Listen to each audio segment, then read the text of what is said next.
sa lahat ng bumubuo ng agreements, sa mga union president, sa legal department, HR department, lalo tigit sa management, sa president ng Jack Liner. Thank you po sa isang pagkakataon pa. Safe come back to me. Thank you. Post mo agad yan. Maraming salamat po sa ating mga guro na doble na naman ang ating Diyos. Salamat, Ruben, ha? Ikaw ay nakaliyaw. At iyan na talaga ang kanyang ministeryo ang ginagampanan. Salamat po sa ating mga teacher. Kayo po ay talagang dakila. Purihin ang Diyos na mayroon tayong mga manggagawa ng mga guro. At mahalin natin sila. Pasweldohin ng maayos at busugin para hindi makaisip pumunta sa Thailand at sa kung saan man. Sapagkat ang kanilang mission na ginagampanan ay hindi basta-basta mga kapatid. At ngayon ay education Sabat. Salamat po na ang mga guro ay katuwang mo ngayon sapagkat ang stewardship at education ay napakalapit sa isa't isa. Kapag tayo po ay tayo katiwala ng mga bata, katiwala na turuan ng ating mga bata ng tama at hindi tinatakot, hindi dinadala sa principal's office. Minamahal ang mga bata. Salamat sa ating mga teacher. Ngayong umaga mga kapatid ay purihin natin ang Diyos. Ako po ay nakapag-ala ng panahon na kayo po'y aking nakasama at salamat po kay Sister Joy, siya ang ating media team ngayon. Thank you, Joy. Talagang ito po'y hamon sa inyo. Kung meron kayong San Rafael FB page, maganda rin po'y ma-live kayo sapagkat dito yung sentro ng South Central actually. Kaya pwede, hamon po ito mga kapatid na inyong i-live at kung sa FB page natin ay inyo po mga kapatid na ilagay lahat ng mga activities na meron dito sa San Rafael Church. Napakaganda po iyon. At doon sa bandang ilalim, Brother Ruben, ay may sulat na gano'n na tayo ay nangangailangan ng mas malaking church building. Di ba? Hindi ito, this hall, hindi ito lang. Tayo nangangarap ng malaking church, mga kapatid. So mga kapatid, ay po ay mag-umpisa. At ito po ay alam ko na sa ulo rin ni Ma'am Ivy sapagkat matagal din si Ma'am Ivy sa stewardship. At siya ay tuwing nag-lecture, lagi siya kasama. Okay. Ngayon mga kapatid, ang ating pinaka-main objective, ano ba yung SCMP? Bakit tayo magsasagawa nito?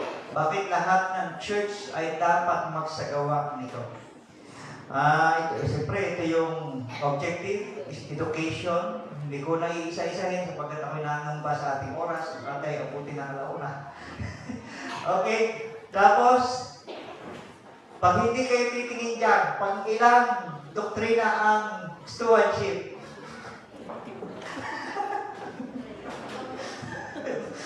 Tama si Ma'am, hindi tumingin si Ma'am eh. At least alam natin, ika-21, believe natin, SDA, believe natin ang fundamental belief ang stewardship. At ang stewardship, mga kapatid, ay not only department, but this is a doctrine. Malaking doktrina natin na napaka-unique sapagkat ito'y inaayawan na ng iba. Pero ito, mahal na mga Adventist.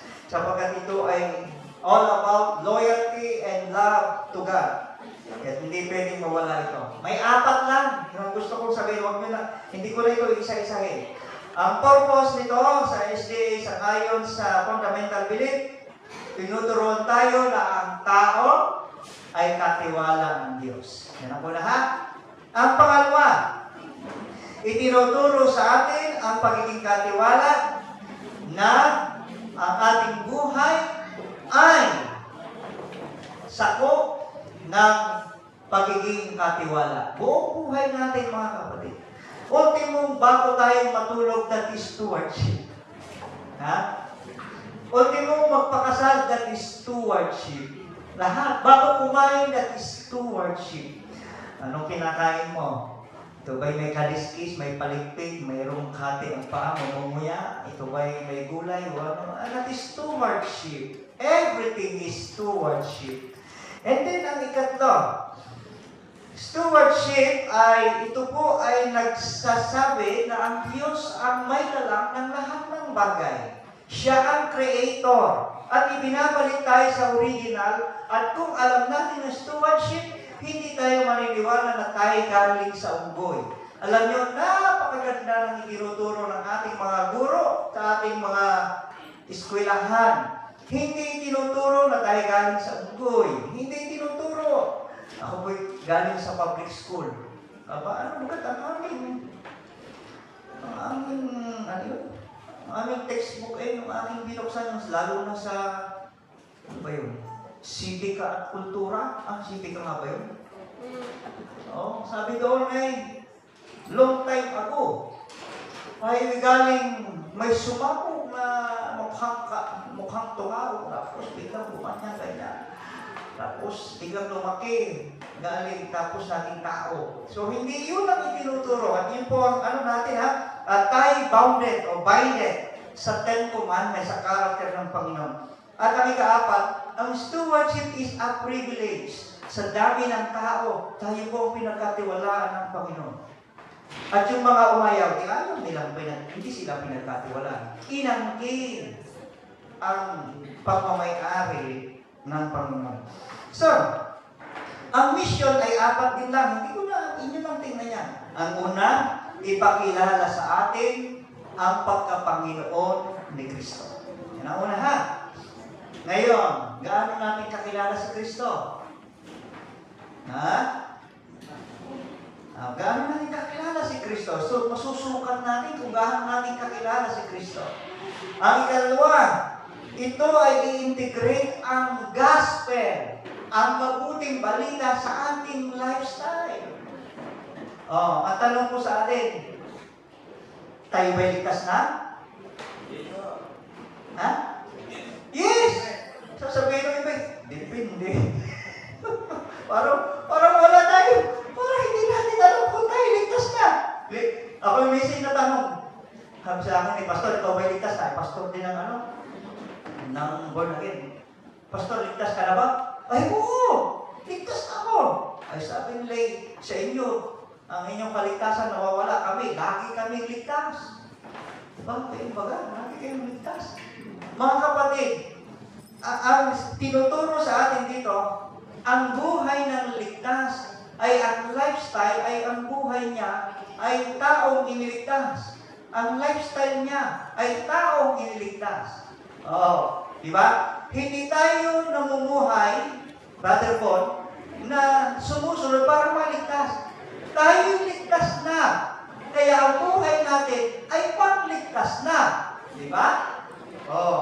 Next, ini-encourage tayo maging faithful. Ang ikaapat dito ay tayo tinuturuan ng maging partner natin ang Panginoon sa lahat ng bagay. Kaya pag ako ay nagkakasal, gawin niyong partner ang Panginoon.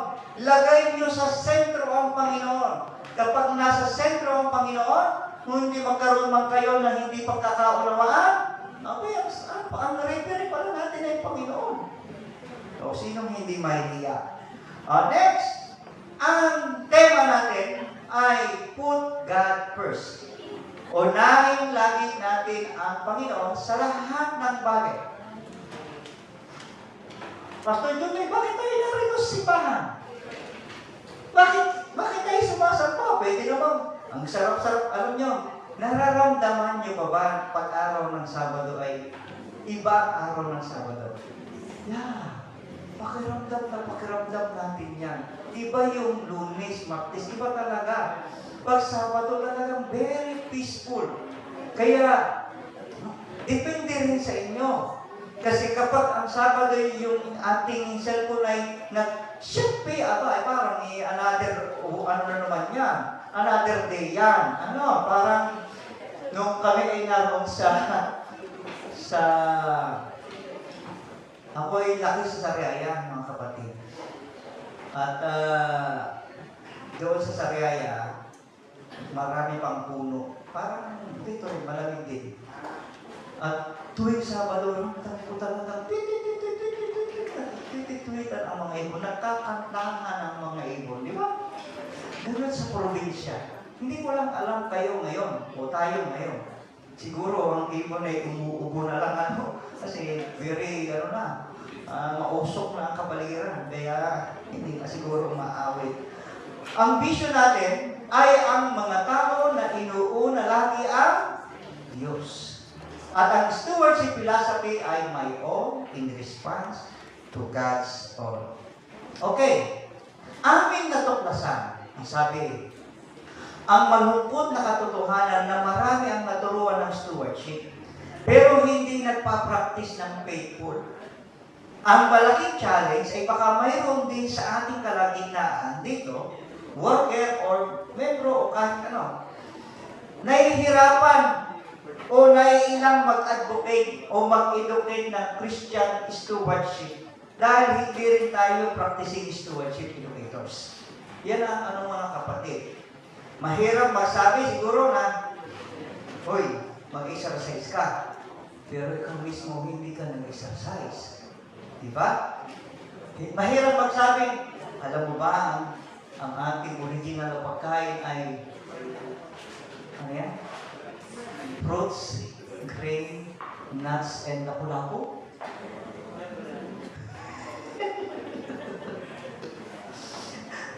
Wala namang masama. May kaliskis naman yan di ba? May kaliskis naman yan. Hindi tayo maka-advocate kasi mahilig tayo sa bulalo. Mahilig tayo sa soft drinks. Mahilig tayo sa kung ano-ano. Hindi tayo ma-advocate. Mga kapatid, hindi ibig sabihin mahilig, huwag niyong kainin. Ang sa akin lang, yung minsan lang, maka-advocate ka niyan. Di ba? Nasasabihin mo, huwag kang kain ng bulalo, kaya nalaki ang iyong ganito eh. Ay, ikaw rin mismo, lalaki yung ganito mo. Ganon. Kasi, lagi-lagi. So, maganda, i-ano natin yung plant-based diet. Ating sapagkat sa Biblia, sabi dito, kaya itinuring ninyo na kami bilang mga lingkod ni Kristo at mga katiwala ng mga hiwaga ng Diyos. Bukod dito, kailangan sa katiwala na sila'y matagpuan. Ano daw? Matagpuan? Tapat. At kung meron mang matagpuan tapat ngayon, it should be the Seventh-day Adventist member. Iyan ko pa. At kung mayroon man sa Seventh-day Adventist, it should be yung narito sa San Rafael Church. Amen? Oh, salamat po. Okay. Ano nga ba ang SCFB? Ito'y pinasimulan ni Pastor Adam noong 2010. Ang pangalan pa nito ay SCCB. Stewardship Compliant Church Spiritual Program. At ito ay galing sa NPUC pa that time. Okay? Na meron siyang nakadesign nito para sa mga local churches. At makita natin, mga kapatid, merong sabi dito, merong 4 na comprehensive level. So mga kapatid, ito 4. May level 1. Ito pong ginagawa natin level 1, tapos may level 2, second quarter, level 3, third quarter, at level 4 ay sa fourth quarter. So, isang taon po itong education. Mga kapatid. Kaya huwag kayong, ito po yung 12 months. Pwede rin maging 11 months, depende kung ito'y natapos nyo na. So, ito po yung intentional strategic approach sa ating mga membro para maunawaan nila ang kalagahan ng pagiging katiwala, ang kalinisan, ang ating katawan, templo ng Diyos, at lahat, maging ang ating pamimera. Pero, kayong magtaka kung marami, lalo na sa level 3, ay pinag-uusapan ay pera. Bakit? Kasi ang pera, ito yung tangible things na pwede kayong maging hindi tapat. Maraming ganun eh. Maging hindi tapat o tapat sapagkat ito yung hinihingi ng Panginoon. Ngayon, alam na magbigay tayo ng baka, hindi naman pwede tayo magbibigay ng baka. Ngayon yung ating nahawakan ni pera na. Okay? Salapi. Pero hindi pa yon. Pero noong 2025, noong bifurcation, under the leadership of Pastor Joshua Caldera, ang former stewardship director, ang sabi niya, ang former SCCP ay naging SCNP. Naging Stewardship Church Missional Program. Bakit? Kasi, sabi ng mga membro, sabi ng mga pastor, sabi ng mga worker, sabi, Pastor, para namang requirement lang yan. At pagkatapos, tapos na. Kami gumagawa for the sake ng requirement, pero hindi, ginawa na nga po natin yan. Gagawin natin itong lifestyle, estilo ng ating buhay at commitment. Ang ikalawa, ito ay nagpo-promote ng paglago sa ating iglesia at missional community. Bakit? Tingnan niyo mga kapatid. Sa programang ito, makikita ninyo kung sino na yung nawawala. Kasi mag-o-audit tayo ng ating membership. Naintindihan natin? Tapos, makikita nyo dito kung sino pang hindi nyo membro na lagi nang sumisimba dito. Ang mga kapatid, ang sabi dito, ang sabi na doon sa stewardship guidelines, kapag 6 months na sumisimba dito, it should be inyo nang ilipat by hook or by crook. Ilipat nyo na by 6 months. Kasi yung kanyang tithe at offering, it should be dito na. Ililipat na. Mga elder, clerk, nasa po yung ating clerk? Sino ating clerk? Ay, nasa inyo yung libro? Sige. Well, 6 months, nakita nyo, si kapatid ay 6 months na nadalo dito. Sasabihan nyo na, kapatid, ano ka na dito? Dahil, kasi, dapat dito na membership mo. 6 months na ikaw nasimba. Kaya, sister, kami, na mga manggagawa, talagang maging utita. Alam nyo, sa lukban, utita. Ano yun? Makulit ka dapat. Pastor, ang membership nyo ay ilipat nyo na dito. Gayo. At aming a-approval na dito sa board at kayo ihaharap na si Pastor Romel po ay member ng South Central Luzon Conference o San Rafael Church. Okay? So yan po yun mga kapatid. Kaya missional, encouraging voluntary and heartfelt stewardship. Hindi napipilitan, kundi masaya. Yan po mga kapatid, itinuturo dito na tayo maging masaya at bibigay. Dito mga kapatid, itinuturo dito sa atin na maleles ang lahat ng mga ambagan. Ano ibig sabihin kong ambagan? Mga kapatid, may pangangailangan, patak-patak. Hindi po iyan ang ating direksyon. Mga kapatid, nangangailangan ang ating school, patak-patak. Maganda pong tumulong sa ating school, pero itama po natin ang ating direksyon. Hindi yung patak-patak. Systematic dapat tayo. Kaya yun ang itinuturo. Okay, ika-4. Enhancing positive engagement and purpose. Lahat dito makikisangkot. Alam niyo kung bakit? Kung bakit hindi nakikisangkot? Kasi kung sino lang ang meron, siya lang ang pwede. Pero sa offering, pwede makisangkot lahat. Ang offering mo'y maliit dahil maliit lang ang iyong hanap buhay. Ang offering ko'y malaki dahil malaki ang aking hanap buhay. Pero hindi malaki maliit, same lang yan, equal lang yan sa paningin ng Panginoon. At least, parehas yung iyo, yung akin, parehas ginagamit sa gawain ng Panginoon. Hindi yung iyo lang ang ginagamit sa specific na gawain. Dito po ay wala tayo dapat specific, sapagkat ang ating gawain ay pangbuong sanlibutan. So ito po,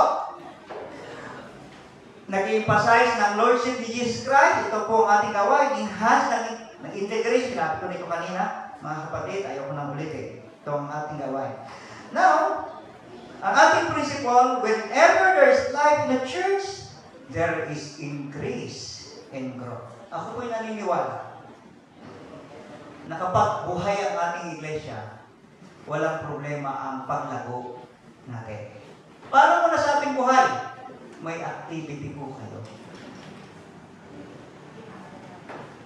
What I mean, ako'y na sa ating mga leaders, kasama ang ating mga members, mga kapatid, huwag niyong hayaan na wala kayong ka-program na ministry ang ating iglesia.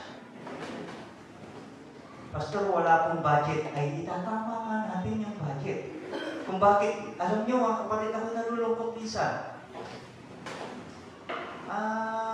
Ewan ko lang. Kung kayo may budget dito ng inyong mga departamento para makagalaw ang inyong gawain. Pero isang sentro lang ang ating ginagawa.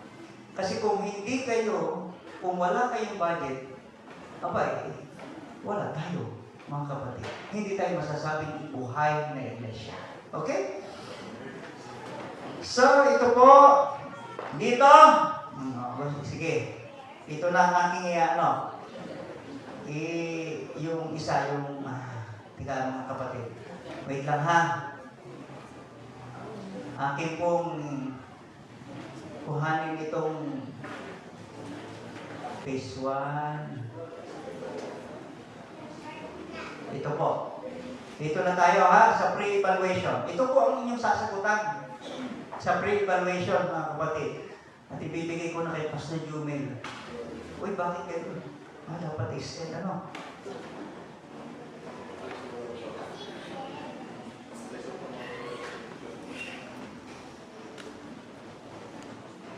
Ito po mga kapatid, ang pre-evaluation na sasagutan, kasama ang board, kasama po ang mga elders. Tingnan ninyo ha mga kapatid. Ang una, ito sasagutan.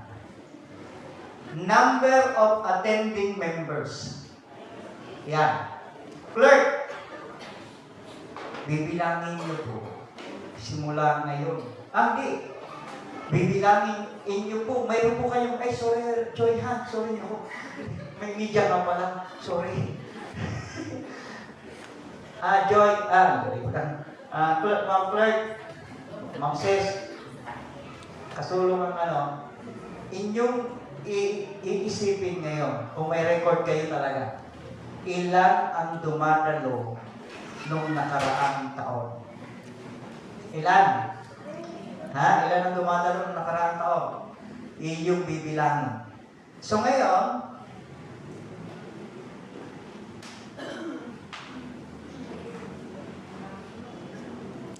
yan. Ngayon, kung nakita mo na, ilan doon sa dumadalo, yung active ha? Yung active, ma'am, ganito po makikita. At least 8 beses silang umattend. Sa church.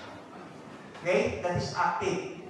Ngayon, ma'am, kaming mga pastor, mga direktor, siyempre, sabihin niyo, lagi namang wala ito mga direktor, lagi namang wala ito mga pastor. Kami po ay nasa extension division. Siyempre, dumadalo rin kami. Di ba? At ang aming offering ay nasa inyo. JP, tayo magtitingin kung ang offering ng ating mga worker ay nasa sa inyo. Okay? Yan, kaganda ng ating ECFP, ano? Sige, kasi hindi mabubuhay ang ating iglesia, aminin natin kung walang budget. At sa offering lang tayo. Di ba? Pero, JP, hindi natin pipilitin lahat. At least merong nakita. O, kayo mga dahil rito, hindi lang mga direktor, ay malalaman pa ninyo ito mga kapatid. Okay, ngayon, number doon sa mga membro nag-a-attend, ilan yung givers na gumagamit ng envelope? Yun po yun. Ang giver ay gumagamit ng envelope. Kapag hindi ka gumagamit ng envelope, hindi po namin malaman kung sino ang giver sa inyo. Okay? So, yun po ha. Then, itong maganda. Number of functional care group. Aalamin din natin kung ilan ang care groups dito sa ating church. Then, pagkatapos nun, number of baptism. Aalamin din natin, Ma'am Ses, kung ilan ang nabautismuhan itong nakaraang taon. Pagkatapos, number ng departments na nakipag-collab. Kaya ngayon, lahat ng department magkukulab, maggagawa talaga lahat ng department. Kasi kapag hindi gumawa ang lahat ng department, ay tayo masisiro din sa numbers of department collaboration. It should be, meron tayong ano. So ngayon, gawain naman ito ni Pastor Jumel. Pastor Jumel, kasama ang ating treasurer. Si Pastor Jumel po pala ang inyong pastor na nakatalaga dito, ha? Siya po, nandiyan si Pastor Jumel. At least may pastor po tayo dito. Pastor, ito naman ang gagawin natin. Ilan yung record, ng ganyan. So, ito, 3 years. Tapos, yung mga giver, JP, Brother JP, susulat dito yung mga gumamit ng sobre. Kaya ang tanong natin, is my name written there?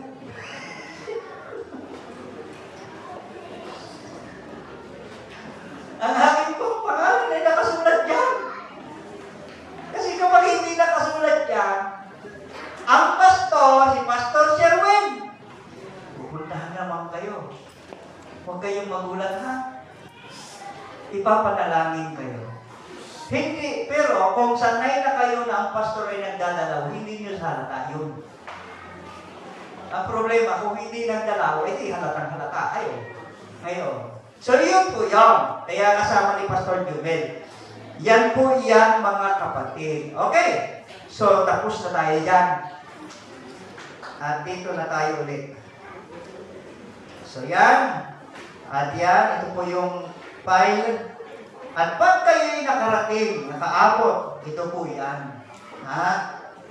Para madali na ang usapan. Kapag ang giver nyo ay at least 80%, at marami kayong baptism, o hindi, meron kayong baptism, nakipag-collaborate kayo, ang ating mga departamento, 80 to 85% ay makakatanggap kayo ng bronze, 86 to 90% makakatanggap kayo ng silver, 91 to 95% makakatanggap kayo ng gold, 96 to 100% makakatanggap kayo ng platinum. So, yun po ito. Ito'y manggagaling sa union. So, hindi po tayo nakatingin dito. Kasi lifestyle na natin ito, ito'y pasasalamat na lang namin. Pasasalamat na lang ng ating opisina dahil isa kayo sa nag-missional program. Kaya, mga kapatid, ako po'y umaasa na tayo po'y magtulungan sa ganitong bagay. Maraming salamat po. Pastor Jumel, kakanta na sila. At si Pastor Julian. Good morning. Happy Sabbath, mga kapatid. Happy Sabbath po. Let us praise the Lord for this wonderful Sabbath morning. May I encourage all the elders, pwede na tayo dito pagdaan, mga kapatid, para tayo ay makinabang sama-sama. Dahil ang ating tinatawag natin na SMP ay nag-start ito last night. At hanggang mayang hapon, Kaya atin itong sama-sama mga kapatid na pag-aralan at ating matutunan upang tayo ay lalong lumago at maging tapat sa ating paglilingkod sa Panginoon. Amen? Yes. Kapag kayo tinatanong, mga Adventist,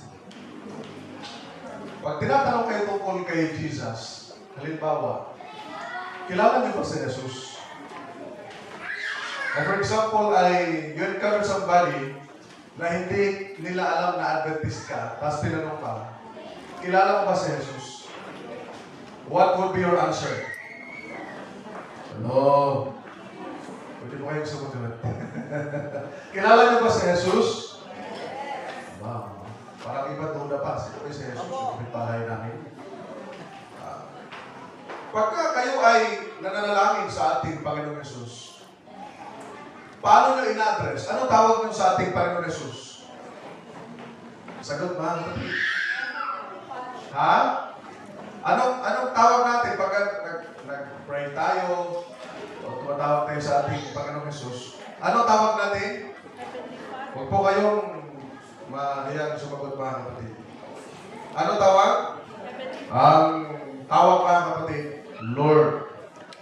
Iba po ang Panginoong Jesus sa Father. Magkaiba yun. Pero ang tanong ko po, anong tawag niyo sa ating Panginoong Jesus? Panginoon. Di ba? Alam mo, pag nagbasa kayo ng New Testament, mga kapatid, ang mga apostol, maging ang apostol ng hintil ng ating Apostol Pablo, at maging yung half-brother ni Jesus, si James, ang tawag kay Jesus, Lord. Lord Jesus. Okay? Alam niyo, meron akong professor na every time mag-address siya sa ating Panginoong Jesus, hindi nawawala yung salita, Lord. Pag binabanggit niya, every time na mag-pray siya, laging may una, Lord Jesus. And this morning, ang ating pong tatalakay, it's all about the Lordship of Christ in our lives. Alamin natin, pag tinatanong kayo mga kapatid, sino ang Lord sa ating buhay? Wow! Kaya gusto ko matutunan natin mga kapatid ko dahil baka tulad ng binanggit ni Pastor, baka ang Lord natin hanggang dito lang. Wala dito. Hanggang puso, wala sa puso. Pwede, di ba? So ating pag-aaralan mabuti mga kapatid. Maiksi lang ito pero mahalaga na ating matutunan. Ang pagiging katiwala ay bahagi ng pagkatawang tao ng ating Panginoong Jesus.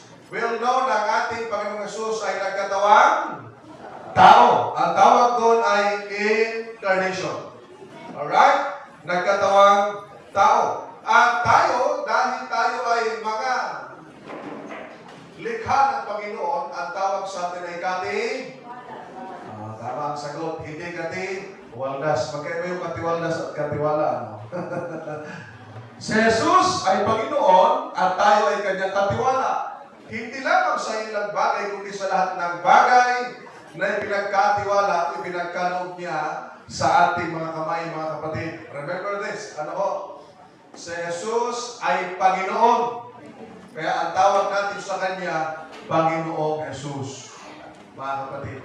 Dahil pag Jesus lang, mag-iisip kami ba baka yung Jesus ng kapitbahay? Dahil yung salitang Jesus, ipinangalan niya kahit sa tao. Na supposed to be hindi, dahil that name is sacred. Mga kapatid, meron kaming kapitbahay, ang anak niya ay yung tatlo niyang mga anak ay ang mga pangalan na nasa Biblia. Yung pangalan niyang anak, babae, ang pangalan ay Maria. Pagkatapos, ang sumunod na anak, lalaki, ang pangalan ay Jose. At ang sumunod naman, yung pinakabugoy ay Jesus ang pangalan. Ang sagwa, mga kapatid, alam niyo kung bakit? Yung bunsong anak niya, Jesus ang pangalan, basaguliro. Laging nanunto, laging nangangaway dun sa mga kaklase niya. Ang sabi ng teacher nito, Jesus pa naman ang pangalan na ito. Ang sama ng ugali. Bakit mga kapatid? Yung salita ng Jesus, hindi dapat na itinatawag kung kani-kanino. Dahil ang Jesus na pangalan, nangangahulugan na tagapagligtas, mga kapatid. At yung Jesus, kapag in-address natin, ang sabi sa introduction, si Jesus ay Panginoon. Kaya ang tawag natin sa Kanya, Panginoong Jesus, mga kapatid. at tayo kanyang katiwala. Ayan, remember that mga kapatid. Ito yung Lordship paradigm na kung yung titingnan mga kapatid, lagi tayong ibinabalik sa isang prinsipyo na ang lahat ng may-ari ng lahat ng bagay na inyong nakikita, ng inyong tinatangkilik, ng inyong naranasan, walang iba ang Diyos, mga kapatid. That's why nakalagay din, God has the owner.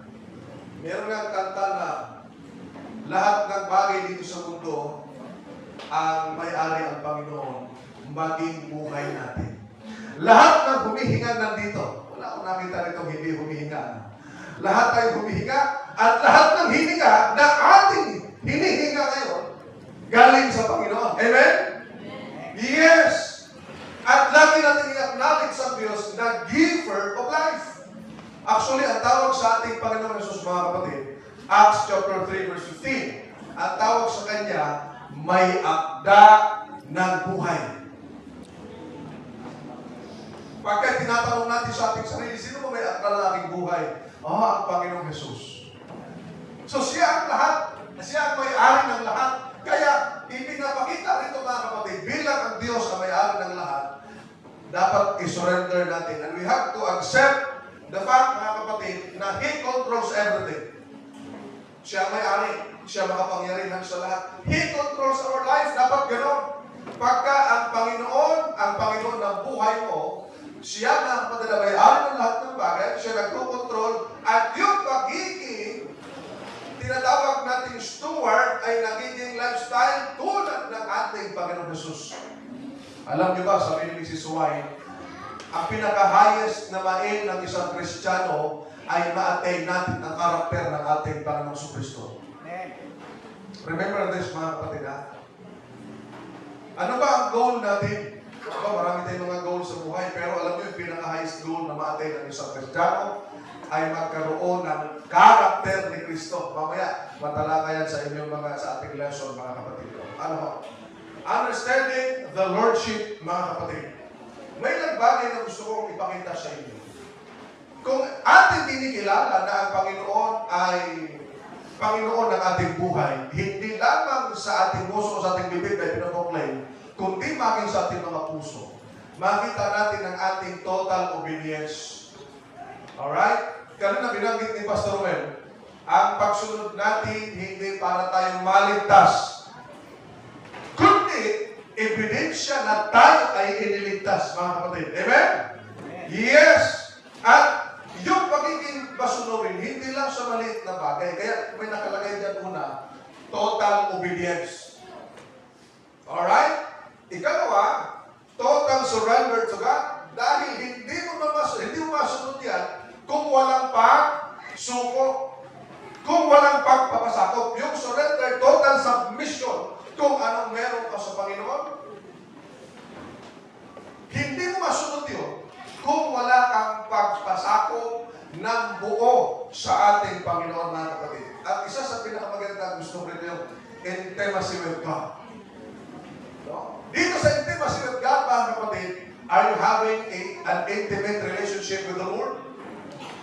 Di ba? Pag tinatanong tayo, mga kapatid, kumusta ang ating relasyon sa Panginoon? Paano natin ma-identify that we have that intimate relationship with the Lord? Na even nasa church tayo, iba yung ating iniisip, iba yung ating ginagawa. Natawa ko na sa sinabi ni Pastor Roman Kena eh. Yung cellphone mo naka-online, biglang tumurog yung shopping. Yung pala iba, coming na yung delivery mo. Kita mo yan. Tapos may mawala ka sa church, andun sa labas. Hindi yan, mga kapatid, ang patunay that you have an intimate relationship with the Lord. Sapagkat yung salitang intimate relationship, you have a very close relationship with the Lord. Diba? Meron ba kayong kaibigan? At yung kaibigan, matawag mo doon ay best friend mo. Diba? Close friend mo, mga kapatid, na siya namin nasasabihan mo ng sama ng loob. Nasasabihan mo ng masasakit na karanasan. Mga confidential na mga bagay na hindi mo nasasabi sa ibang tao dahil hindi ka tayo close. Nasasabi mo doon sa close friend mo, mga kapatid. Pero alam niyo, pag nakilala niyo ang ating Panginoong Jesus bilang Lord ng iyong buhay, magiging best friend mo siya. Na yung hindi mo masabi dun sa tao, nasasabi mo sa Panginoon. Whatever na yung naranasan, kaya mong sabihin sa Panginoon because He is your Lord. At the same time, He is your best friend. Pagkanta, no? Kaya nakalagay dito, intimacy with God. At pagka intimacy, mga kapatid, kinikilala mo siya, una, Savior mo siya. Not just Lord, but Savior. Kaya alam nyo, nung kayo nabautismuhan, tatanong sa inyo, tinatanggap mo ba ang Panginoong Jesus bilang Panginoon at tagapagligtas ng iyong buhay? Opo, Father. Opo, Pastor. Di ba, mga kapatid? Lord and Savior, mga kapatid. Next, He is the owner. So, yung Savior mo, yung Lord mo, yun din yung owner ng lahat ng meron ka. Kung nakarang araw, daladala ko yung gitara ko. Nagkutik-kutik, saan tayo pupunta na natin? Daladala ko yung gitara. Palabas. Eh, nakasabay namin si Brother Robert. Pastor, sa iyo ba yung gitara? Sabi ko, hindi. Ito ay sa Panginoon. Ay pinahiram lamang sa akin para sa gawain. Tama. Ano ba mayroong bagay na mayroong hindi pala sa yun? So, Panginoon, ano tayo? Kating? Wala, mga kapatid. Ako, parang pag magkaroon ka magandang sasakyan, okay lang sasakyan to. Akin yan. Akin yan. Wala ka yan. Diba? Napapaganda sasakyan, no? Makita pa. O kung hawakan, makapagkasisan. Ganyan tayo minsan. Pero alam nyo, pagka laliman natin ang ating pagtingin doon sa mga bagay na pinagkaloob sa atin. Aba, may-ari pala ang Panginoon. He is the owner, mga kapatid. Kaya sabi sa Deuteronomy chapter 8, verse 17 to 19, sabi doon huwag mong sabihin sa iyong puso ko, ang aking lakas, aking kapangyarihan nagbigay nito. Kundi alalahan mo ang Panginoon ang nagbigay. Siya nga ang may-ari, mga kapatid Di ba? He empowers us. Kaya ano magagawa mo kung wala ka namang karunungan, kalakasan na galing sa ating Panginoon. So, hindi maranasan if you have an intimate relationship with God, mga kapatid. And where it begins, saan nagsimula ito? Stewardship begins with God. Mga kapatid, saan pa na? With who He is and what He does, mga kapatid. Kung kilala mo kung sino yung Diyos na pinaglilingkuran mo, mga minamahal, at ano yung magagawa niya sa atin. Kung anong titingnan dyan, as Creator, bilang maglilikha, He initiated an intimate partnership. Maganda, no? Kanina, intimate relationship. Ngayon, intimate partnership. Sabi ng isang director ng stewardship, okay, nasa college pa. Ngayon ay ministerial na Pastor Romel ng union. Sabi niya, ang pinaka-the best na kapartner sa negosyo para maging matagumpay ka, walang lugi ang Panginoon. Wow! Di ba? Kasi kung kapartner mo, kapwa mo, pwede kang lukuhin, pwede kang dayain. Di ba? Pero pag kapartner mo ang Panginoon, walang lugi, mga kapatid. Pero ang nakita nyo sa ating presentation, ang nag-initiate ito, mga kapatid, na maging intimate partner natin, ang Panginoon, He initiated an intimate partnership with humanity, integrating the Lordship of Christ into every aspect of life. Maganda. Kaya pagka tinanggap natin yung naging kapartner natin at kinikilala natin si Jesus na ating Panginoon, ng ating buhay, napakasarap na kapatid. Tingnan ninyo ang ilang mga prinsipyo na magiging Lordship ng ating Panginoon, mga kapatid. Basic, pero it is a simple reminders, mga kapatid. The Lordship principles. Number 1, God is Creator and Provider. Siya ang manilikha. Siya rin na nagpo-provide ng ating pangangailangan. Kaya, ba't ka mag-worry kung ang Panginoon ang provider mo? Di ba? Sabi nga ni Pablo but my God shall supply all our needs. Napakasarap ng salita, all our needs, mga kapatid, according to His riches. Ang sabi niya, in the beginning, God created the heavens and earth. Ang Diyos ang manilikha. Dito inintroduce at the very first verse of the Bible, inintroduce kung sino ang manilikha ng mga langit at ng lupa. Bakit mga langit? Dahil nilikha ng Panginoon yung, di ba? Yung star heaven, yung atmospheric heaven. Kaya mga langit, ang tawag ng heavens, mga kapatid. And then, kaya na binanggit ni Pastor Romel sa Ang Diyos, naglikha muna siya, nagpangangailangan ng tao bago nilikha ang tao. Dahil ayaw na tayong magutom. O, diba? Ayaw ng Panginoon na tayo mapasma, eh yung unang nilikha si Adan. Ayaw niyang pagkatapos ay pumayat agad si Adan dahil hindi nagawa ng pagkain ng Panginoon. Ang Diyos ay mabuti sa lahat ng bagay. Amen? Kaya kayo salita, God is good all the time. Tunay yun! Tayo lang naman ang hindi good sometimes sa ating Panginoon. Mga kapatid, pero napansin ninyo, nung maglikha ang Diyos, bakit pinakahuling nilikha ang tao? Nilikha ko na ng Diyos lahat ng pangangailangan ng tao. And God said, behold, I have given you every herb bearing seed, which is upon the face of all the earth, and every tree in which is the fruit of a tree yielding seed, to you it shall be for meat, ito'y inyong magiging pagkain. Dahil ang tao hindi naman nabubuhay kung hindi kakain. Sabi nila, ang tao ay nabubuhay ng mga isang buwan nang walang pagkain pero may tubig. Di ba? Pero pag wala lahat yan, wala rin tayo. Panahon na mag-exist ng matagal, mga kapatid. Therefore, yung Diyos na ating tagapaglikha at tagapagkaloob ng ating pangangailangan, provider, ay incomparable. Hindi mo pwede ikumpara sa iba. Transcendent, mga kapatid, no? And creative. Kaya napansin ninyo, nagtataka kayo, bakit kaya? Ang tagal ng Diyos maglikha. Isang araw kayo ganito, ang Diyos magaling mag-design. No? Very creative siya, mga kapatid, bilang ating manlilikha. Pangalawa, God is sovereign, free, and autonomous, mga kapatid. Ang Diyos ang ating pinaka-supreme ruler. Mga minamahal na mga kapatid, wala siyang katulad. Siya ay Diyos na makapangyarihan sa lahat, na hindi siya nakadepende kanino man. He is totally independent. At when He introduced Himself to Moses, nagpakilala siya, ito pakilala niya. Exodus chapter 6. And God spoke unto Moses and said unto him, I am the Lord, and I appeared to Abraham and to Isaac and to Jacob by the name of God Almighty.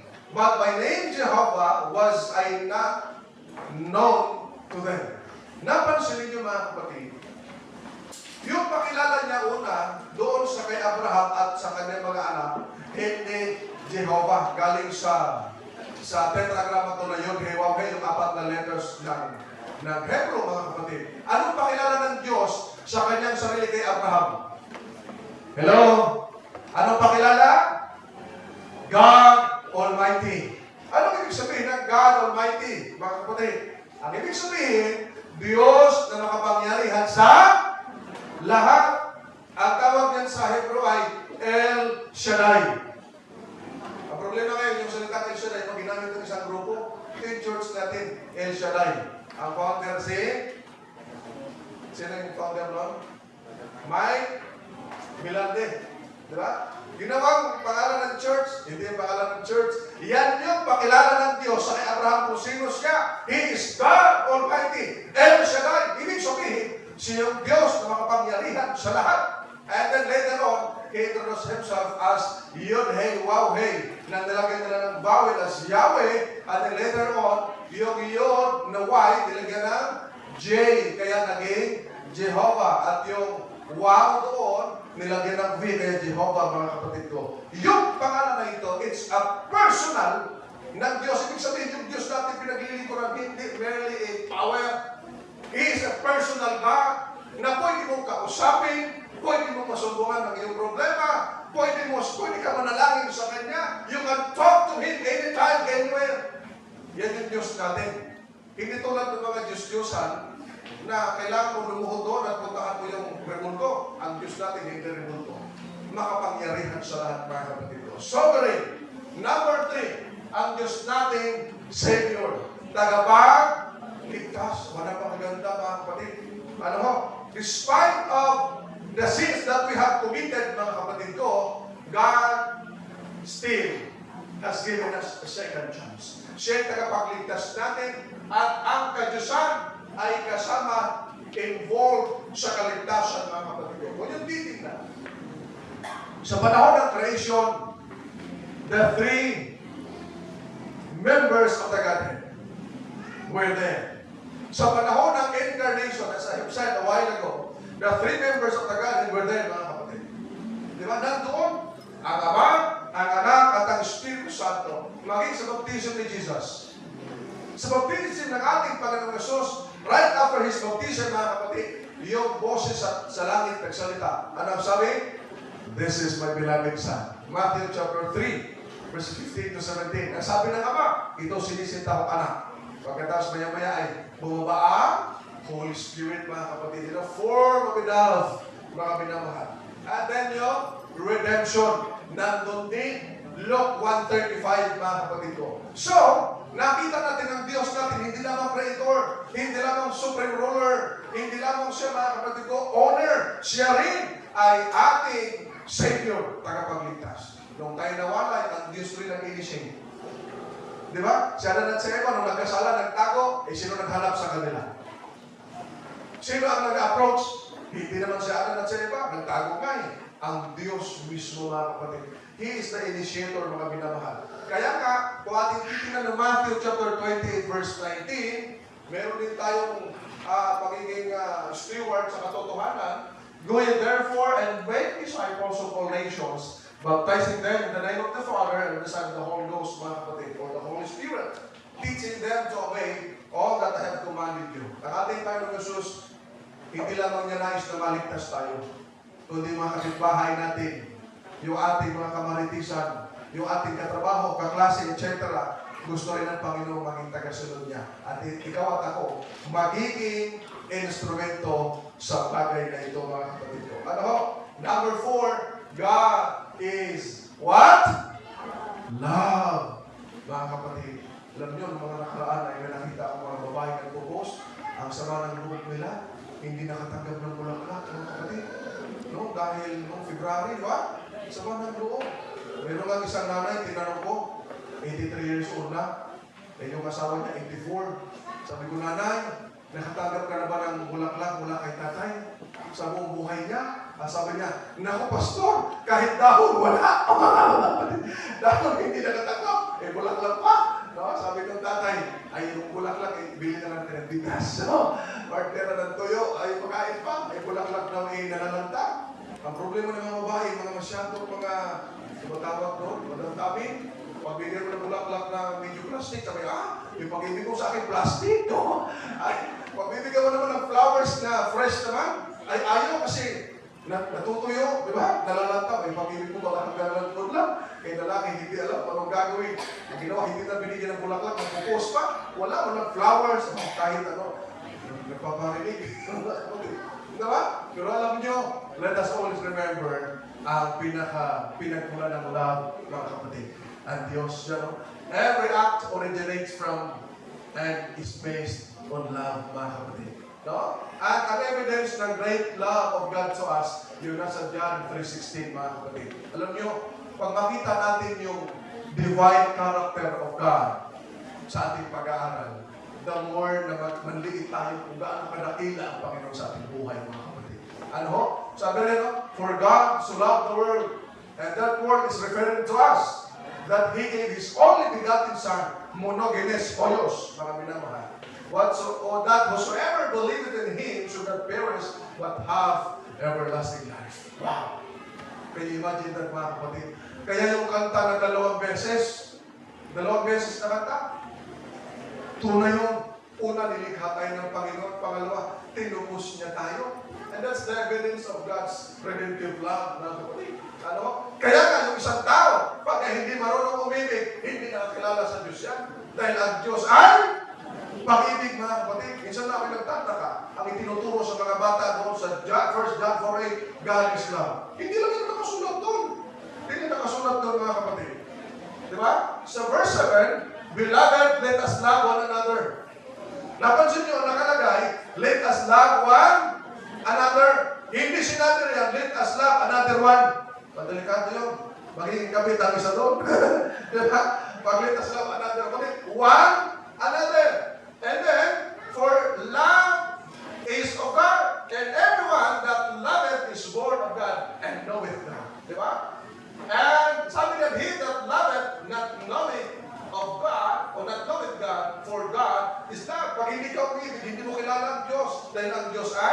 pag-ibig, mga minamahal na mga kapatid. Nakita ninyo kung gaano kadakila ang ating Panginoon. Number 5, mga minamahal. God is the owner. Okay? Kaya na, Creator, Provider, Sovereign, Savior, Love, ngayon owner, mga kapatid. Talagang lalong ipinakilala sa atin na walang ating kahit anumang bagay maging ang ating buhay. Kaya pagka ang tao na mamatay, kahit gaano kayaman, hindi niya kayang pigilan. Ecclesiastes chapter 8, verse 8, ang sabi doon, kapag ang kamatayan dumarating, hindi napipigilan. May mga mahihirap nagsasabi, sana nating mayaman tayo, na-extend pa sana yung buhay niya. Hindi namatay. Pero bakit maraming mga mayayaman? Patay din. Alright? Dahil ipinaalala sa atin, meron din akdal ng ating buhay, ang ating Panginoon. Kagabi binanggit na ito ni Pastor Romel, mga kapatid. The earth is the Lord's, and the fullness thereof. The world and they that dwell therein, for He hath founded it upon the seas, and established it upon the floods, mga kapatid. So, a good steward, makita natin, cannot afford to rob Him. Ang mabuting katiwala, hindi mo magawang magnakaw dahil hindi naman ito may-ari. Di ba? Ang Diyos, mga kapatid. At kung ang Diyos na may-ari, mga kapatid, wala tayong pagmamayari. We are just stewards, mga minamahal na mga kapatid. Tayo'y katiwala lamang ng ating mahal na Panginoon, mga kapatid. Kaya nga, pag sinabing Lordship, merong napakagandang kahulugan. Lordship means, God sees it, and I do it, mga kapatid. Pag hindi mo ginawa yun, hindi mo kinikilala ang Lord ng ating Panginoon. Why? Sapagkat sa Luke 6:46, ang sabi ng ating Panginoon Jesus, why do you call me Lord, Lord, but you don't do what I say? Ang ganda, ano? Ito ang gandang tanong na pwedeng may ilagay natin at may tanong sa ating sarili. O nga, tinatawag natin ang Panginoon Jesus na Lord, pero hindi natin sinusunod na sinasabi niya. Hindi pala yung ibig sabihin ng Lordship. Dahil ang ibig sabihin ng Lordship, pag sinabi niya, ginagawa natin, tulad ni Apostol Pablo, sabi niya, hindi na ako nabubuhay sa aking sarili, kundi si Kristo. At ang ikinabubuhay niya sa laman, ikinabubuhay niya sa pananampalataya. Yan ang tunay na katiwala ng ating Panginoon, mga minamahal na mga kapatid. Everything that you have, hindi talaga sa inyo. It's from the Lord, mga kapatid ko. Kaya nga, pag kinikilala natin si Kristo sa ating buhay, the more na kinikilala mo siya, the more na pagpapalang maranasan mo. Why? Dahil kinikilala mo, hindi ito sa akin, hindi ito sa aking sarili. Naalala ko, merong isang vlogger na tayo, sabi niya, meron nagsabi sa kanya, pasalamatan mo naman ang Panginoon doon sa narating mo, yung mga nakamit mo at mga na-achieve mo. Sabi niya, ba't ko naman siya pasalamatan? Tumulong ba siya sa akin? May ginawa ba siya? May inabot ba siya? Wala naman. Ba't ko siya pasalamatan? Umali na sa aking reaksyon. May kumampi, meron din namang nagwas sa kanya. Pero in reality, mga kapatid, wala na, hindi na directly binigay ng Panginoon. Pero ang sabi ng Diyos kay Moses, sino gumawa ng iyong? Sino nagbigay sa iyo ng wisdom? Sino nagbigay sa iyo ng lakas? Sino nagbigay sa iyo ng buhay? Lahat yan sa Panginoon. At even kung natamasa natin, galing sa Panginoon. Saan mo nakamit yan dito sa mundo? Ang may gawa niya, ang Panginoon, mga kapatid. Kaya nga, napakahalaga pag sinabi ng Diyos, tayo na kanya katiwala, ginagawa natin, mga kapatid ko. Ano mo? Kaya ito yung stewardship cycle, mga pinamahal, from created, tayo nilikha, mga kapatid, bumagsak tayo, fallen, mga pinamahal. Dahil tayo nagkasala, pero hindi tayo binabayaan ng Diyos. Kaya ang stewardship, sa Diyos nagaling, natin nag-aral kanina. And then, tinubos tayo ng ating Panginoon, mga kapatid, at inadapt niya tayo. Galatia chapter 4, verse 7 and 8. At pagkatapos ni-restore, pinumbalik tayo ng Panginoon. At gusto ng Panginoon ay mailagay tayo sa tamang kalalagyan ulit. Dahil ang Panginoon, hindi siya nagpapabaya. Yung salita, I will never leave you, I will never forsake you, mga kapatid. Tinutupad ng Panginoon yun sa atin. And this is the stewardship cycle, mga kapatid. Kaya ang sabi sa pagpapuli, sapagat ang Diyos ang siyang nagbibigay sa inyo ng pagnanais at kakayahang masunod ang kalooban niya. Pagka sa ngayon ay medyo hirap tayong sumunod dahil hindi pa tayo lubusang nagpasakop sa Panginoon. Hindi pa natin siya lubusang kilala na may-ari na siyang ating tagapagkaloob na pangailangan, na ating tagapagligtas, na ating supreme ruler, mga kapatid, at may-ari ng lahat ng bagay. Pero, analyze natin ito, mga kapatid. Ang Diyos pala ang nagkakaloob sa atin ng pagnanais. And if you want to follow God, if you want to submit lahat ng meron ka, bibigyan ka ng Panginoon ng kakayahan na masunod ang kalooban niya. At maawit mo yung awit na, hindi ang kalooban ko, kundi ang kalooban mo ang susundin sa paglalakbay natin. Amen, mga kapatid? Remember this presentation, kapag ating alalahanin, hindi pala ako ang Lord ng buhay ko, kundi si Jesus Christ. That's the Lordship of Christ in our lives now. Thank you, and you're welcome. Salamat po sa ating umawit at sa mensahe ng awit. Napakabuti ng ating Diyos. Siya ay pag-ibig. Siya ay laging narariyan. At lagi siyang nagmamasid sa atin. Mga minamahal ko ng mga kapatid, ngayong Sabadong ito ay purihin natin siya. Hindi tayo narito dahil maganda ang damit. Hindi tayo narito dahilan sa gusto nating makita ang mga kapatid. Yun lang, isa rin yun sa bahagi. Pero pinaka-main natin kung bakit tayo narito ay upang sambahin ang ating Diyos.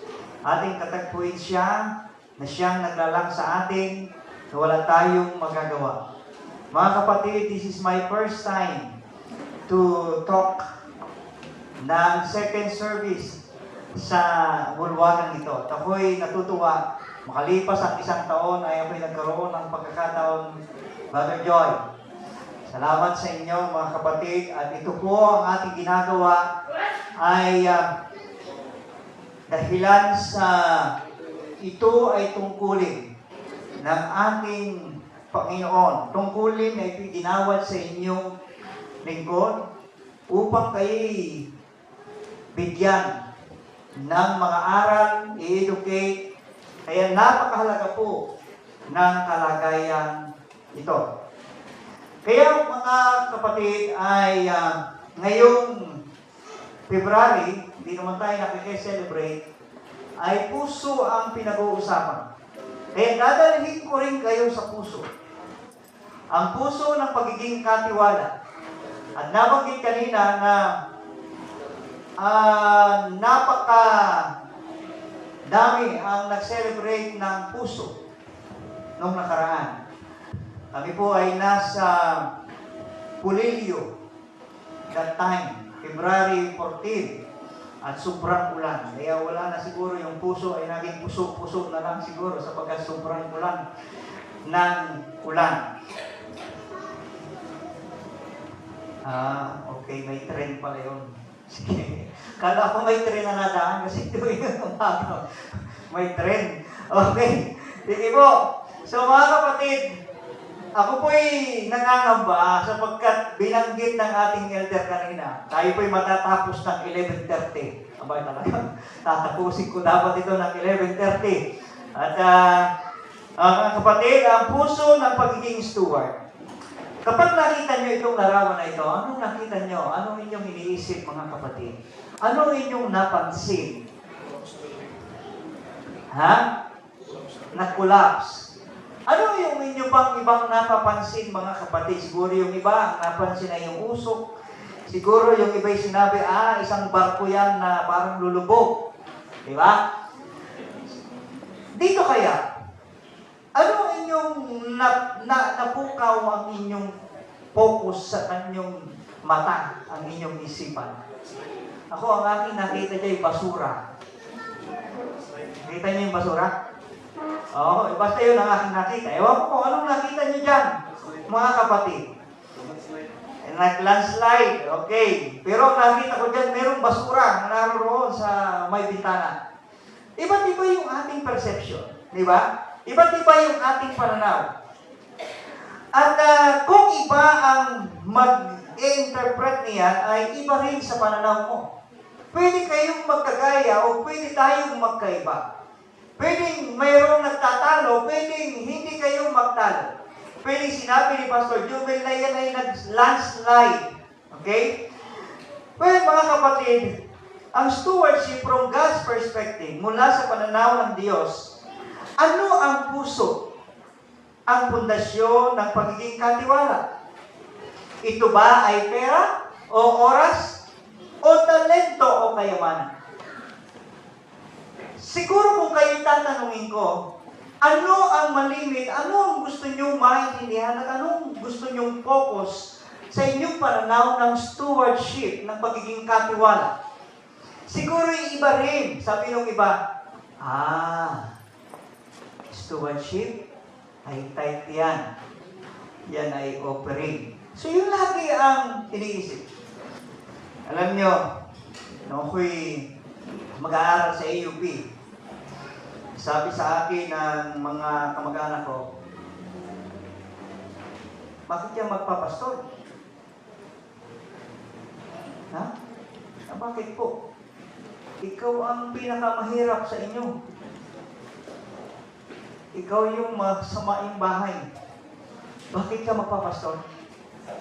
Alam mo ba ang pastor walang pera? Hindi nayaman. Kaya kawa-awa ang pamilya mo. Oh, grabe, no? Yan ay kamag-anak ko.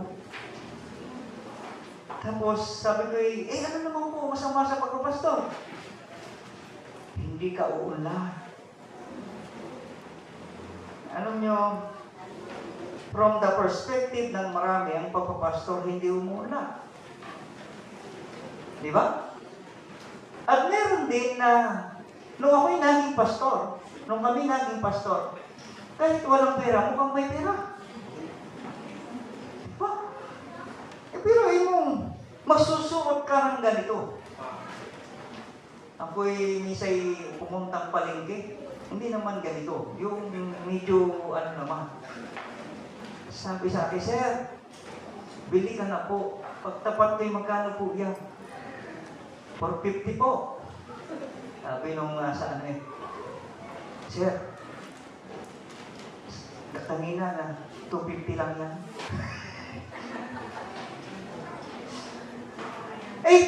Bakit naging 450, sir? Tingin sa iyo, mapira ka. Kasi, kung ano man ang ating kinikilos, kung ano man ang ating itsura, pwede yun ang maging perspective, kung anong magiging perspective sa iyo ng isang tao. Di ba? Pwede kang maging mayaman. Ako'y pinagkamalaan na driver. Pero mo, palibhasa nung unang aking sasakyan ay iniiwasan ng marami. Iniiwasan ng ayaw sumakay, Ma'am Laling ayaw sumakay sa sasakyan ko kasi kahit sa distrito, sabi ko, bakit hindi kayo sumakay? Nagbo-volunteer na kayo, ako sumakay na kayo. Sabi nung yung pastor, kami nininervyos pag kami sasakay dyan sa sasakyan mo kasi parang hindi kami makarating. Ay mayroong isang naglakas loob sumakay. After 3 minutes, bumaba.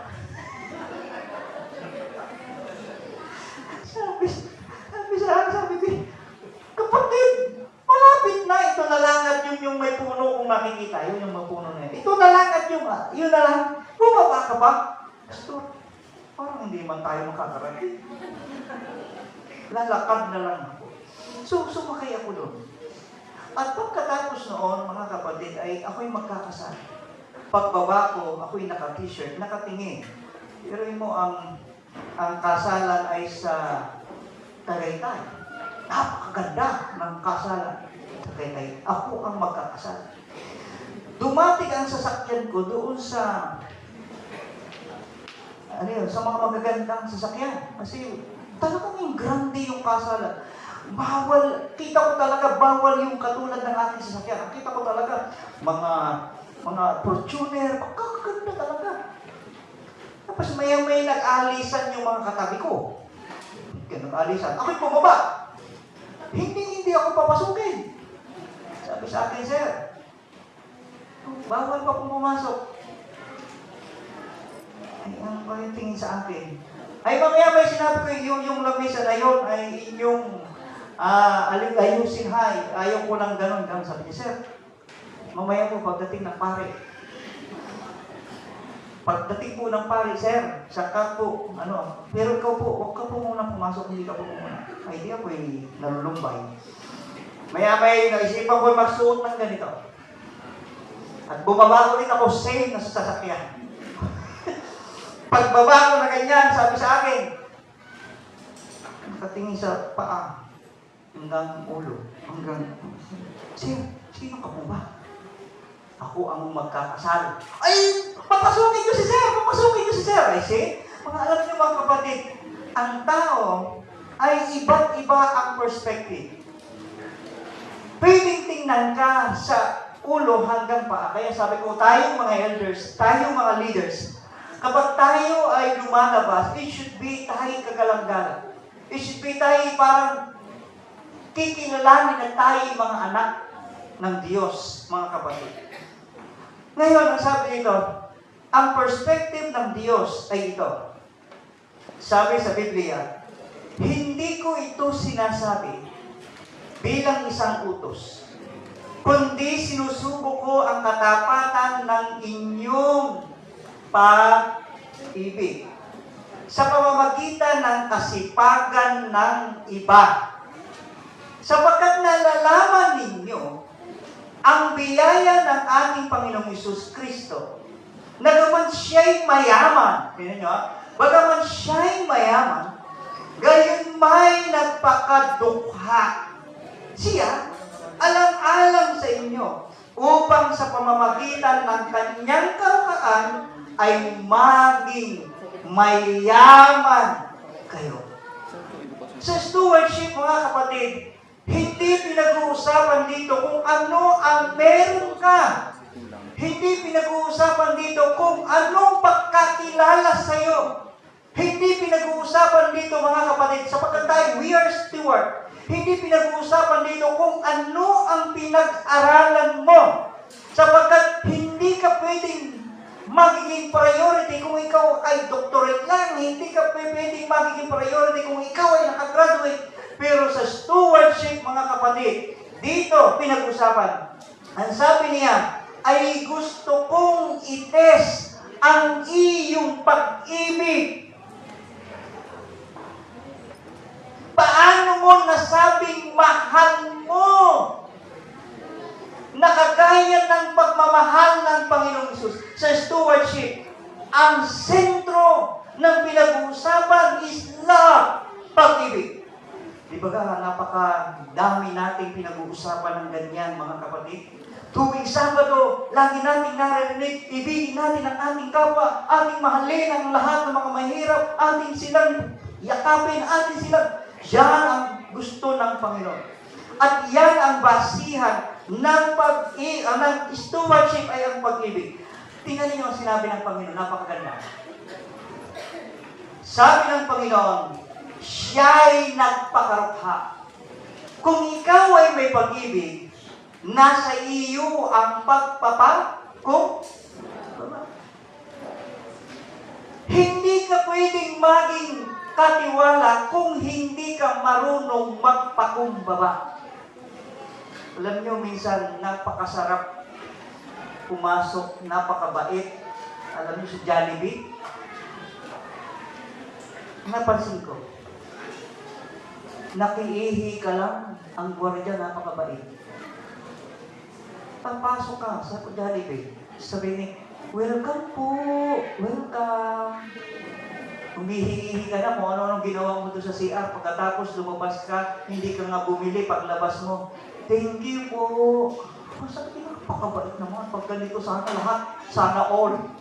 Sana all, mga kapatid. Hindi yung tipong ikaw ay magmamalaki. Ang sabi ng Panginoon,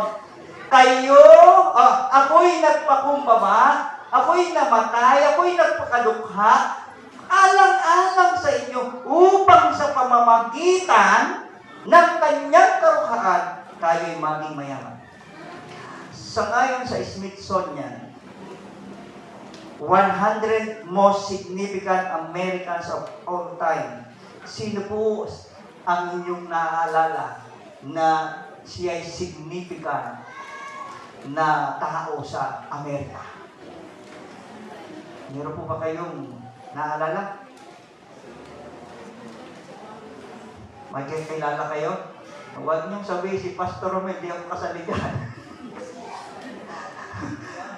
Oh! Pilipino. Mga kapatid, alam niyo ba, isa sa significant sa Amerika ay ang ating propetesa, si Ellen G. White. Ito, bakit sila kinilala? Sapagkat meron silang ginawa. Sapagkat merong bagay na kanilang pinagtuunan at merong ibang nakadiscover, merong iba'y gumawa ng maganda, mabuti. Pero ito si Ellen G. White ay naging significant sapagkat marami siyang isinulat na aklat. At isa sa isinulat na aklat ay ano? Council on Stewardship. Mga minamahal po ng mga kapatid, tayo ay mapalad sapagkat meron tayong ganito na mga aklat. Ang sabi ni Paul, hindi kasi si Ellen White siya naging sikat dahil lang sa nagpasikat. Siya may aklat na nakapag-influence sa maraming mga tao na ang kanyang dinalay sino? Ang ating Panginoong Diyos.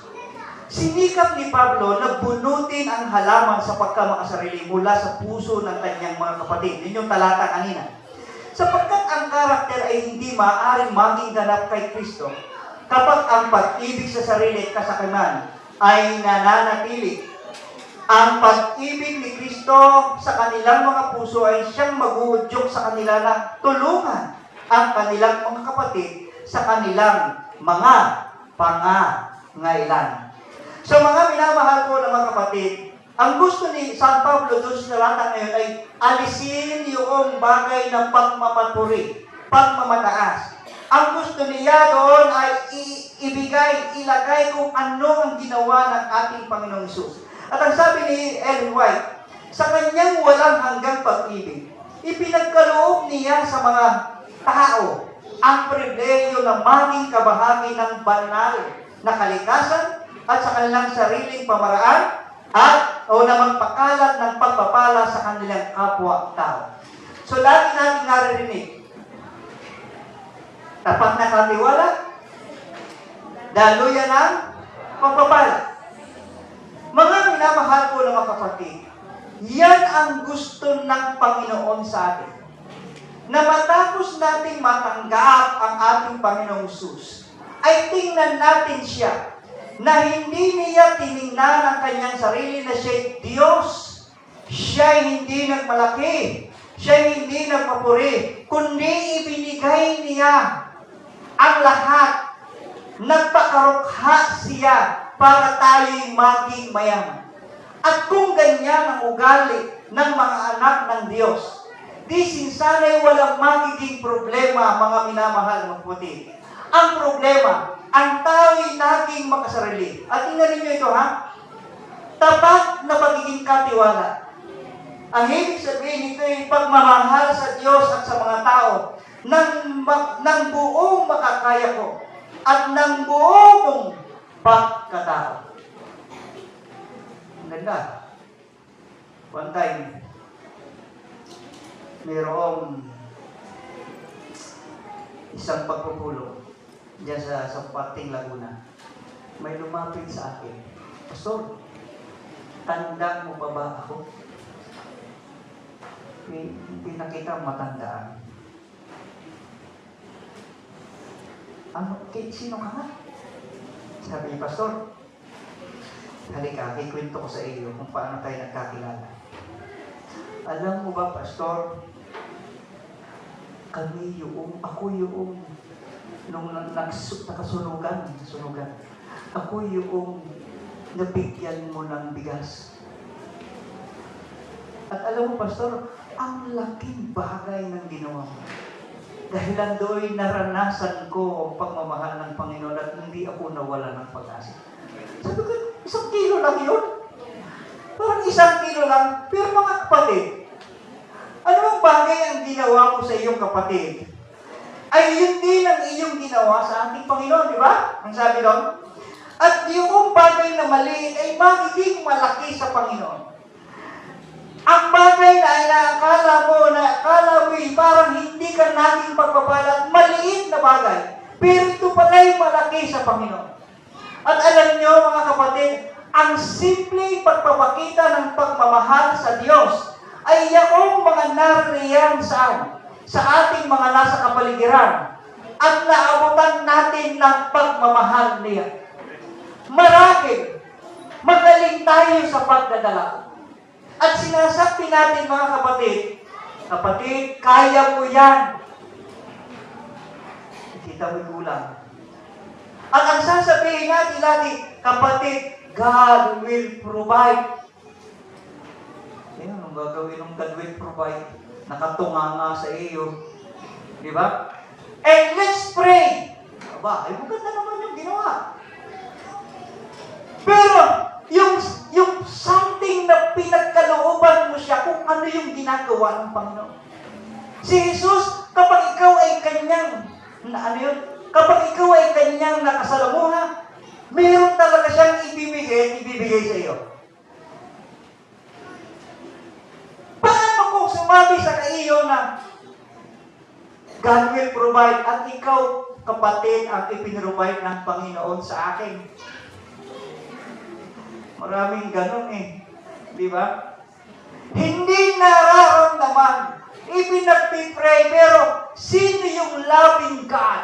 Sino yung Diyos na mapagmahal? Kung yung lifestyle natin, yun din sana ang lifestyle. O kung yun ay lifestyle ng Panginoon, yun din sana ang lifestyle na kumikilala ng Lordship ng ating Panginoong Jesus.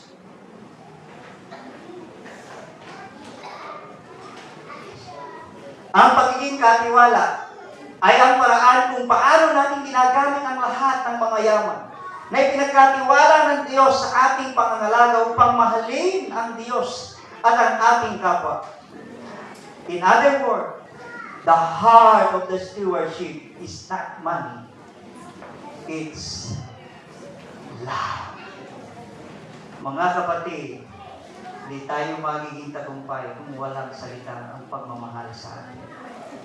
Kung puro bukang bibig natin pagmamahal, pero hindi nakita sa ating ugali ang pagmamahal. Merong, alam niyo ito, sinong nangangarap na magkaroon ng ganitong sasakyan? Ang tawag dito ay Bugatti. Ang pangit ng tawag na, pero ang ganda ng sasakyan.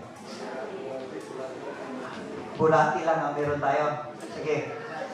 Ang Bugatti ay isang napakagandang sasakyan. Ito'y, pag ikaw, sang-ayon dito, kapag ikaw ay sumakay, double ang pass ng yung pinakamabilis ngayon. Ano yung horsepower na mabilis, Kuya John? May ganun Ang bilis-bilis talaga. O depende sa nagdadrive. Kung si Bo na nagdadrive, talo ang Bugatti siguro.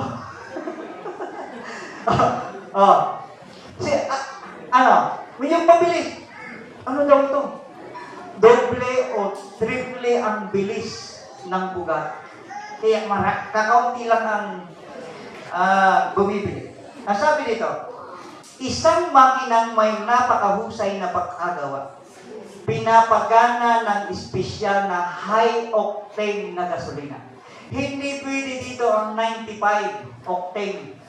Hindi pwede. Ang pwede lang dito ay 100 lang, parang aeroplano. Pag may narinig ako niya, ay dito sa atin, kung paano narinig ko yung malakas ng motor, hindi naman yun. Now, ang Bugatti ay napaka-brilliant na machine. Okay? Now, tayo humahanap. Pero alam niyo ba, na ang tao ay isang nilalang na nilikha ng Diyos na dinisenyo upang paganahin ng isang gasolina na tinatawag na pag-ibig. Tayo ay makinang psikologikal. biological at emotional na pag-ibig. Mga minamahal na mga kapatid, kung ito'y tayo humahanga, mas matindi dito ang gasolina sa ating pag-ibig at kung paano tayo kumikilos, kung bakit tayo tumutulong sa kapwa, kung bakit tayo gumagawa sa gawain, because of love. Mga kapatid. At ang sabi sa Lucas, ang sabi dito, and behold, a certain lawyer, ito mayroon ditong kwento. Meron daw isang lawyer na nakaharap ang ating Panginoon. Ang sabi niya, teacher, anong ating gagawin para ma-inherit ang eternal life? Ang sabi niya, sabi ng Panginoon, ano ba ang nakasulat sa kautusan? You shall love your God. You shall love the Lord your God with all your heart, with all your strength, with all your soul. And he said to him, you have answered rightly. Do this and you will live. Ito yung picture. Nakabugate yung lawyer. Sabi niya, lawyer, alam nga namang sasakayin natin sa iba. Sabi niya, teacher, ano yung aking gagawin? Kung tinupad niya ang mga utos, hindi sana naging napakalaki ang kanyang makamundong ari-arian. Paano niya habang nagbabalat at nagsusumika para sa sarili, mamahalin ang Diyos ng buong puso, at ng buong pag-iisip, at ng buong lakas, at ang kanyang kapwa gaya ng kanyang sarili? Ito po'y nakasulat sa Council on Stewardship, 211. Kung tinupad niya talaga ang utos, hindi ganun siya, ganun kayaman. Ang galing, no? Ako'y nag-iisip, bakit ayaw ng Panginoon ng ganon? Hindi sana naging napakaliit ang kanyang makamundong ari-arian. Bakit? Ang pagbibigay ng isang Kristiyano ay hindi sinusukat sa pamagitan ng dulya, kundi sa pamamagitan ng pag-ibig. Anong sabi ng ating Panginoong Hesus? Kung ibig mong pumasok doon, ikay umuwi. At anong sabi? Ipagpinta mo ang iyong ari-arian. At pagkatapos, ipamahagi mo saan? Sa dukha. At ang lalaki na mamanglaw na siya'y umuwi. Malungkot na malungkot. Bakit? Dahil sa hindi niya kaya. Mga kapatid, ang pagawain natin ay hindi matutupad kung wala ang salitang pag-ibig. Lagi nating naririnig, you shall love your neighbor as yourself.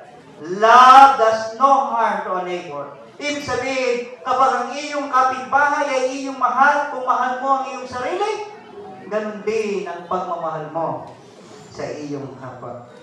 This is my commandment, that you love one another as I have loved you.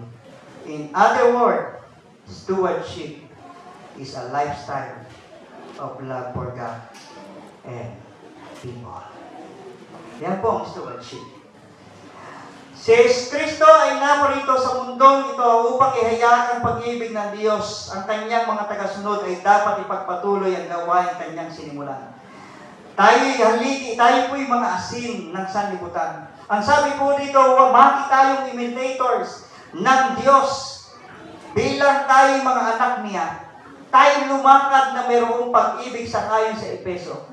At ang sabi dito, ang kampana ay hindi kampana hanggat hindi mo ito pinatutunog. Tama ba? Yung kampana, hindi magiging kampana hanggat hindi tumutunog.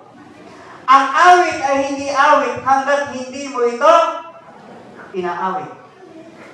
Ang pag-ibig sa iyong puso ay hindi nilagay doon para manatili. Ang pag-ibig ay hindi pag-ibig hanggat hindi mo ito ipinamimigay. Nakita nyo? Ang pag-ibig ay hindi pag-ibig hanggat hindi mo ito ibinabahagi. Well, mga minamahal na mga kapatid,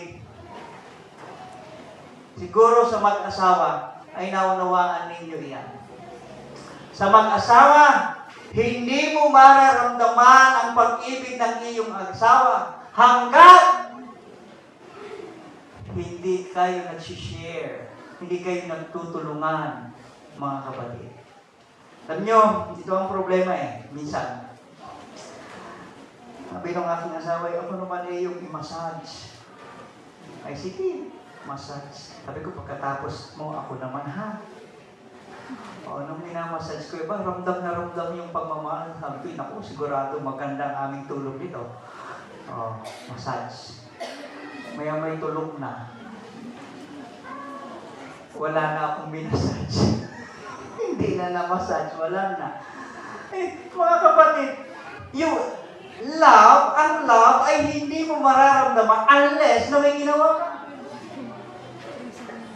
Ang Diyos ay pag-ibig. Bakit mo nasabing pag-ibig ang Diyos? Sapagkat naranasan mo na pag-ibig ang Diyos sapagkat may ginawa sa iyo. Siya'y namatay.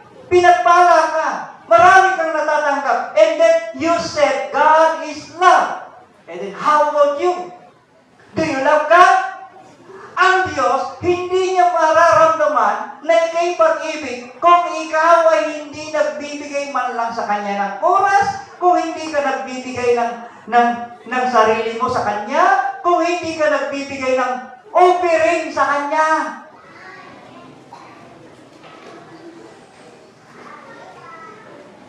Di ba nung una? Nagsasamba sila, lagi silang may dala?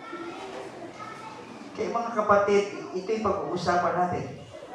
For God so loved the world that He gave. The message is simple. Love gives. Ang pagmamahal ay pagbibigay. Diba? And then, sabi dito, we can give without loving, but we can't love without giving. Pwede mong sabihin, mahal kita. Ha? Na hindi ka pero we can give. Pwede kang magbigay. Ito, sa iyo na. Pwede. Dahil ikaw ay galit. Pwede ka nagbigay dahil tumatanaw ka lang, nag-utang na loob. Ay, binigyan ng ulam noon. Ay, di magbibigay din tayo ng ulam. Diba? Pwede yan. Pero, hindi ka pwedeng nagmamahal na hindi ka nagbibigay. Kaya bayan ng Diyos, kayo nagmamahal sa Diyos. Kaya, in other words, hindi mo pwedeng sabihin na ako'y nagmamahal na wala akong ibinibigay.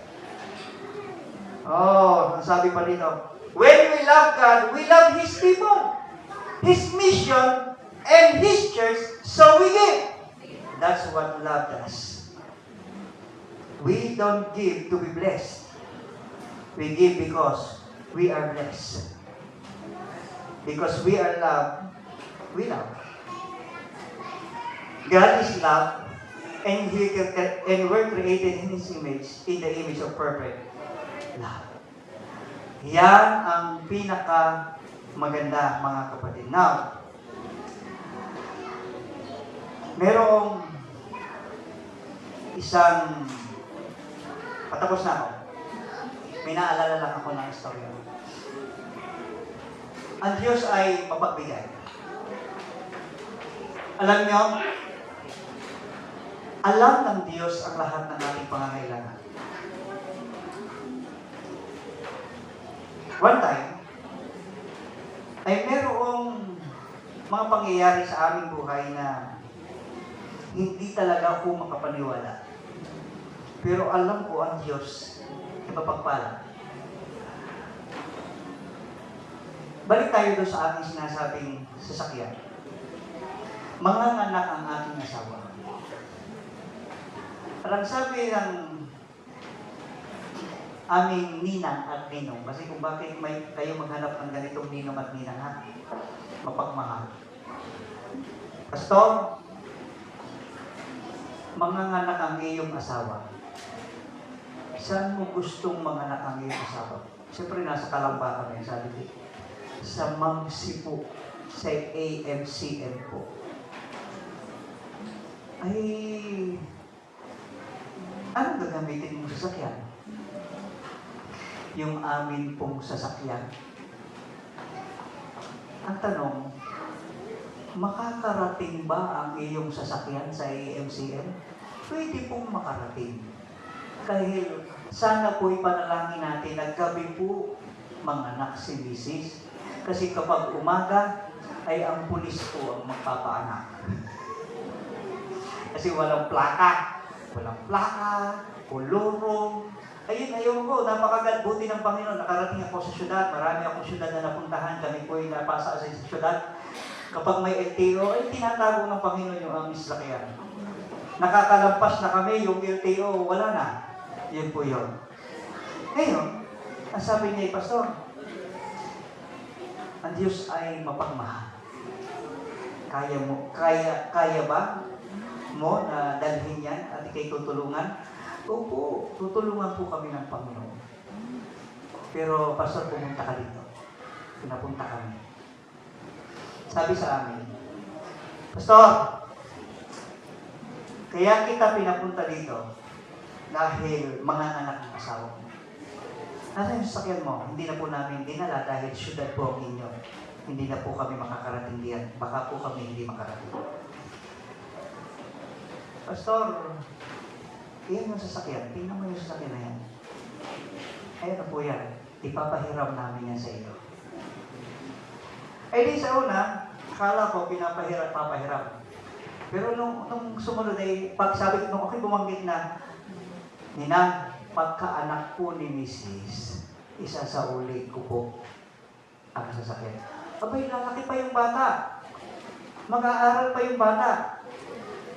Saan mo isasakay sa sasakyan mo? Abay, hindi nakapasok. Nahuli kayo ng LTO. Late na. Ganun po ba? Ay sige po. Pagkatapos po nung bata ni Eliel, grade 6, isa sa uli ko po. Sabi niya, may daddy, inilabas na yung original na ORCR, inilabas. Ay, inilabas. Ano po yan? Bakit original po? Dapat po Xerox. Sabi niya, Pastor, ikaw naman, gagamitin mo yan hanggang hindi dumarating ang Panginoon. Ha? Ay, dito may nag-iyakan na, anong klaseng pag-ibig ito? Di ba? Mararamdaman mo yung pag-ibig. Talaga, kapag may somebody na nagkakalinga, na nakita yung pangangailangan, at ipinagkaloob sa iyo na kayo nananalangin matagal na. Ang sabi ko sa kanya, Ninang, nakakahiya naman po. Yung amin pong sasakyan, sanay po sa mahirap pag po nakasalubong, ay nailag po yung mga kasalubong. Ay ito po, pag itinagasgasan, nakakahiya po. Sabi niya, Pastor, para hindi ka mahiya, magkano ang nasa iyo? Ay amin pong budget ay 100,000. Ibigay mo na lang sa amin. Sige, ibigay mo sa amin yan. So ibinigay namin yung 100,000. Pero sabi niya, alam mo, libre sana yan, pero binigay ng 100,000. Maya may pagkatapos, iuwi namin sa Calamba, may tumawag, Pastor, naibigay na pala ni ang kanyang sakyan. Ikaw pala yung nagbayad ng 100,000. Pumunta ka dito sa Lukban. Ay, pumunta kami. Ipinalik niya yung 100,000. Meaning to say, mga kapatid, ito yung sinasabi ko sa inyo. That's what love does. Ang Diyos, napakabait. At ang Diyos ay nagmamahal, mga kapatid. Kung ikay kagaya niya, imitator ka niya, walang imposible sa Diyos na mapagpala, mga kapatid. And now, ako'y masaya at masarap sa pakiramdam na ako'y hindi nag-iisip ng anumang utang, na tumatakbo ang aking sasakyan, na wala akong iniisip na hulugan. Salamat sa Panginoon. Mga minamahal ko, mga kapatid, ang pag-ibig ng Diyos ay gayon lamang. Ang pag-ibig ng Diyos ay pwede nyo rin maramdaman. Kaya lang ang tanong, ano naman ang pag-ibig ko sa Diyos? Pagpalain tayo ng Panginoon.